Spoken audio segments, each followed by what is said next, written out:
और गुजरात के मोरबो हादसे में मारे गए लोगों की पोस्टमार्टम में भी अब वेटिंग देखने को मिली है। पूरी जिंदगी तो आदमी तमाम चीजों के लिए वेटिंग करता ही है, इंतजार करता है। अब मरने के बाद भी इंतजार करना पड़ रहा है इन लाशों को बहुत दुख होगा। लेकिन मोरबी हादसे के बाद कुछ ऐसा हो रहा है कि मोरबी हादसे के शिकार के कई लोग अब पहले अस्पताल में इलाज के लिए काफी इंतजार करना पड़ा था इनको, वही जब मर गए हैं तो पोस्टमार्टम के लिए अब इंतजार करना पड़ रहा है।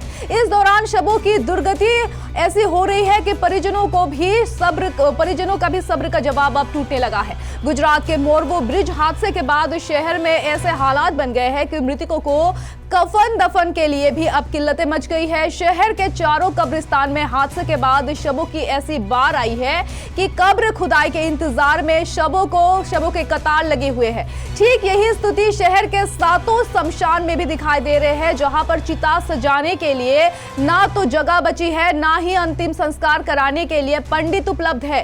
रविवार देर शाम मोरबो ब्रिज टूटने की वजह से 135 लोगों की मौत हो गई थी, जबकि 200 से ज्यादा लोग घायल हो गए थे। इनमें ज्यादातर लोग स्थानीय माने जा रहे थे। सोमवार को मोरबी पुलिस ने शवों का पोस्टमार्टम कराने के बाद अंतिम संस्कार के लिए परिजनों को सौंप दिया था लाशों को।